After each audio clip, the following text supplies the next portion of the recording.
Emily knew the truth of her place in this town. The sheriff had branded her as a witch, a woman who practiced forbidden medicine. But there was more. He had painted her as something else entirely, something monstrous. She was guilty of everything and nothing, her reputation tarnished beyond repair.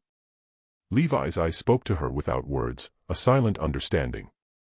He had once worn a similar brand, one that had marked him a coward in the eyes of his brothers in arms. But like her, he had carried it in silence, and one day, he had burned it, letting the flames take away what it could never truly claim. "Let's get you out of here," Levi finally said, his hand warm on her shoulder. "We'll burn that brand. We'll bury it. Just like we did with our past." Emily stared at him for a long moment, her heart full of emotions she hadn't allowed herself to feel in years. The cold wind swept through them both, and for the first time in what felt like forever, Emily felt a crack, a small sliver of hope. But she knew that hope was fleeting. The sheriff's revenge would come for them both. This time, there would be no escaping. The only question left was whether they would survive it. The wind howled louder as the sun dipped lower behind the hills, casting long shadows over the town of Red Hollow. The once bustling streets had quieted now, save for the creak of a weather-worn sign swinging in the breeze and the occasional low murmur of a distant voice. The people of Red Hollow had long been content to mind their own business, content with the routine of their lives, until today. Emily had never fully understood how small towns could hold so much silence. It wasn't peaceful silence, but rather the kind that wrapped itself around a person, forcing them to choke on their own thoughts. Now, that silence was beginning to crack. Levi didn't speak much, but his presence was enough. In his quiet strength, there was a steadying force.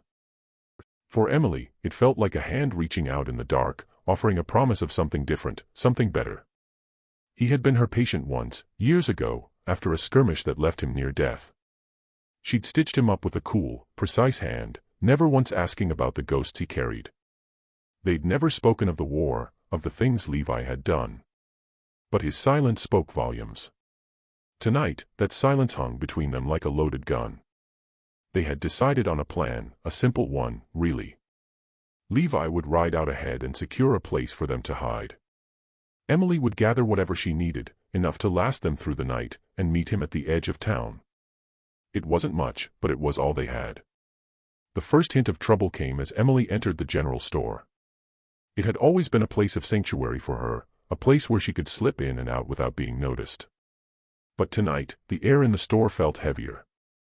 The shelves, once stocked with the comforts of life, now seemed barren, empty. The storekeeper, a middle-aged man named George, looked up when she entered. His eyes were too quick to look away, and she saw the flicker of guilt cross his face. He cleared his throat, a nervous habit she had come to recognize in the man who had looked at her with suspicion since the sheriff's accusations had been made public. "Evening, Miss Carter," George said, his voice just a little too loud. "What can I get you tonight?" Emily knew better than to trust his politeness. She smiled thinly, a little too tightly. "I'm just here for a few things. Some bandages, medicine. Nothing fancy." George's eyes darted around, as if checking to make sure there was no one watching. Sure. "You know where it is," he said quickly, ushering her toward the back of the store. As she moved past him, Emily's sharp eyes caught sight of a group of men sitting by the fire in the corner. They were watching her now, their expressions unreadable, and their voices hushed. She could feel the weight of their gaze, as if they could all see her shame written plainly on her face. She couldn't help herself. She paused for a moment, just long enough to glance back at the men. There, in the center of the group, was Sheriff Landon Hicks. His dark, calculating eyes met hers with cold finality. He didn't even flinch when she stared back. He only raised his whiskey glass, took a slow sip, and then set it down with deliberate force, the sound of glass against wood ringing in her ears. A flicker of defiance stirred inside her, but she crushed it quickly. No use in drawing attention now. She had too much at stake. The silence in the store felt oppressive now, as if the walls themselves were closing in on her.